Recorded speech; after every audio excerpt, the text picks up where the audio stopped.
ایک اور بات یاد رکھیں کہ عزت ناموس مصطفیٰ کی تحریک 19ویں صدی میں نہیں چلی، 20ویں صدی میں نہیں چلی، 13ویں صدی میں نہیں چلی، 1000ویں صدی میں نہیں چلی، 9ویں صدی میں نہیں چلی۔ ایک بات اپنے ذہنوں میں بٹھا لیں کہ لبیک یا رسول اللہ اور عزت مصطفیٰ، حرمت ناموس مصطفیٰ کی تحریک کا آغاز سب سے پہلے سیدہ کائنات فاطمہ الزہرا سلام اللہ علیہا نے اپنی زبان مبارکہ سے کیا تھا۔ علیہ السلام کی مبارک گردن کے اوپر اوجری ڈالی گئی۔ مسجد کے اندر نماز کے دوران سیدہ کائنات سلام اللہ علیہا نے آپ کی گردن مبارکہ سے اوجری اٹھا کر پھینک دی۔ صرف پھینکی نہیں بلکہ سرداران قریش جتنے بڑے بڑے کفار اس وقت مکہ میں موجود تھے، ان کے سامنے عزت مصطفیٰ کا نعرہ لگا کر اس وقت لبیک یا رسول اللہ کی تحریک کا آغاز کر دیا تھا۔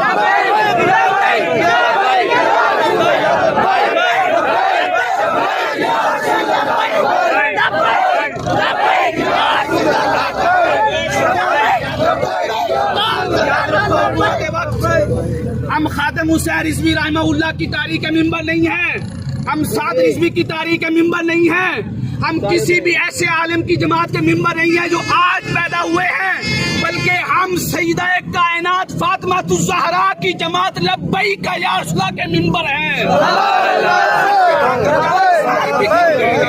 اور امن و امان بھی خراب نہیں ہونے دیں گے۔ اسی تاریخ کا ایک کارکن، آؤ میں آپ کو ایک واقعہ سناتا ہوں۔ غزوہ احد میں میدان جنگ میں ہر طرف تیروں کی برسات ہو رہی ہے، مسلمانوں کا خون بہایا جا رہا ہے۔ اس وقت ایک غلام رسول نے نعرہ لگایا تھا، نسلوں کو پیغام دیا تھا، خاندانوں کو پیغام دیا تھا، قوموں کو پیغام دیا تھا۔ اس کا نام تھا سعد ابن ربیع، جو صحابی انصاری صحابی تھے۔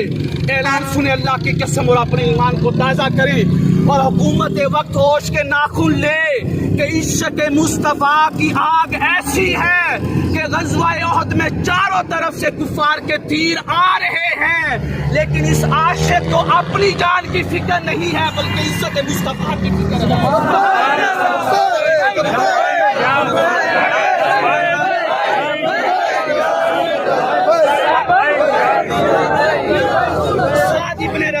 اس صحابی کا کیا نام ہے؟ سعد ابن ربیع۔ یہ انصاری صحابی ہیں۔ جتنے بھی نوجوان یہاں پہ ملک جمیل صاحب کے ساتھ حاضر ہوئے ہیں جو باقاعدہ پی ٹی آئی کے کارکن ہیں، عمران خان صاحب بڑے دکھی دل کے ساتھ آپ کے سامنے یہ بیان کر رہے ہیں کہ پی ٹی آئی کے کارکن ہیں یہ سارے جو آپ کے اقدام کے خلاف نکل چکے ہیں، کیونکہ آپ کا اقدام ملک کے بھی خلاف ہے اور ملک کی عوام کے بھی خلاف ہے، امن و امان کے بھی خلاف ہے، کیونکہ یہ ریاستی جبر و ظلم ایک بچہ برداشت نہیں کر سکتا تو آپ جیسا دانش مند کیسے برداشت کر سکتا ہے۔ آئیں سعد ابن ربیع کا اعلان سن لیں۔ سعد ابن ربیع غزوہ احد کے میدان میں ہیں۔ میرے آقا کریم علیہ الصلوۃ والسلام نے فرمایا، اے زید ابن ثابت، جاؤ سعد ابن ربیع کو ڈھونڈو، تلاش کرو، اگر وہ مل جائے فَأَقْرِهُ مِنِّي السَّلَامُ، اس کو میرا سلام کہنا۔ نوجوانوں سنو، زید ابن ثابت کہتے ہیں کہ یہاں پہ مسلمان شہید پڑے ہوئے تھے، میں ان کو ڈھونڈتا ہوا آگے پہنچا تو یہاں پہ مسلمان شہداء کی لاشیں مبارکیں پڑی ہوئی تھی، ان کے اندر سعد ابن ربیع زخمی پڑے ہوئے تھے، زخمی کی حالت میں تھے، زخموں کی حالت میں، حتیٰ کہ روایات میں آتا ہے کہ آپ کے جسم مبارک پہ 70 زخم تھے، تلواروں کے 70 زخم، 100 سے زائد تیر لگے ہوئے تھے۔ یہ ایسا عشق ہے جو نہ تیروں کو دیکھتا ہے، نہ تلواروں کو دیکھتا ہے، نہ بندوق کی گولیوں کو دیکھتا ہے، اگر دیکھتا ہے تو عزت مصطفیٰ کو دیکھتا ہے، اگر دیکھتا ہے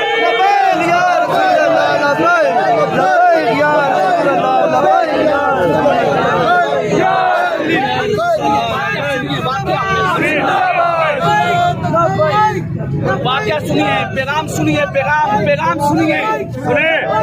زید ابن ثابت کہتے ہیں، زید ابن ثابت کہ میں ڈھونڈتا ہوا جب پہنچا تو مجھے آواز آ رہی تھی، سعد ابن ربیع کی آواز آ رہی تھی۔ میں ان کے پاس پہنچا، میں نے کہا سعد ابن ربیع جانتے ہو کس کا سلام آیا ہے؟